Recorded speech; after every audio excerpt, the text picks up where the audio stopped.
Sveiciens visiem, kas skatās šo video. Es gribēju jums paziņot par to, kas ar mani notikās 3,5 gadus atpakaļ. Un šeit jums noteikti būs vieglāk saprast to, ar ko es domāju, kas man notikās 3,5 gadus atpakaļ, nevis tekstus rakstot. Tā kā es esmu Arģentiņš, man 25,5 gadi. Un es esmu no tiem BMX laikiem, kad vēl bija tālais 1993. gads, un man tēvs taisīja numuru plati pats visu nakti, ja, kas tas tā kā būtu dažādi interesanti materiāli, te ir visu nakti tas ir darīts.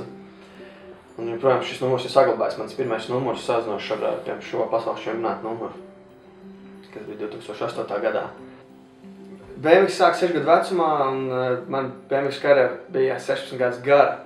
Protams, ar pauzēm, ar traumām, ar dažādiem gadījumiem, kas tā kā nedaudz lika atkāpties un atkal atgriezties. Tā kā es dzīvē gājis augšā un lejā, kā kurš BMXists.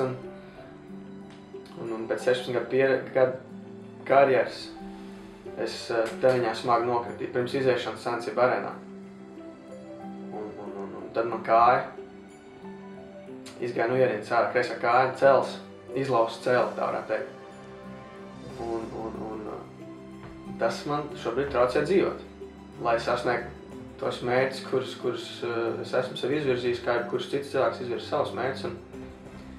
Un es ticu, es neesmu gatavs dzīvot tādu vienkārši otršķirīgu dzīvi. Jā, es vienmēr esmu jauns un es gribētu vēl daudz ko dzīvē paveikt. Tā pašā saistībā ar sportu vai ar BMX un dot citiem jauniešiem savu padomu, savu pieredzi, savu piemēru kaut vai atrasties trasē, un šobrīd tas ir bīstami, un jebkurā brīdī bīstami iet ar kāpnēm ar šo kāju, kur nav sataisīta, jo, diemžēl, tas nav tikai kauli, tas nav tikai muskuļi, bet tas, diemžēl, ir nervs, kas, ja celim ir pušu 5 no 6 saitēm, kas notur celi. Ja tās operācijas netaisīs ātrāk, tad skrīņš ir viens par to otru, kas, kad kustību rezultātā cels tajā locītā kustās, var noārdīties tie skrīņš. Un ilgtermiņā tad nav nozīmes citām operācijām, un tad var vispār zaudēt apakšstilbu. Tas būtu jāstājas.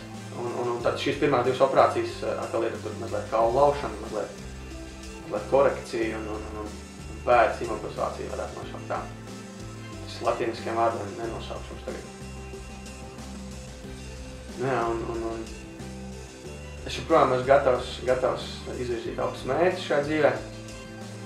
Joprojām gatavs dalīties jebkur šajā dzīvē ar padomu, ar savu zināšanu, ar savām kompetencēm. Es ticu, ka jebkuram tas ir jādara šajā dzīvē. Bet, lai es to izdarītu, man ir arī vajadzīga veselība.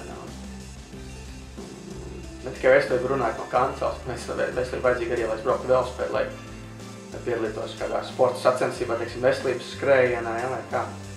Jo es domāju, tas tam ir vienmēr, ja cilvēkam ir vairākas puses, kad ir garīgā, fiziskā, sajūta.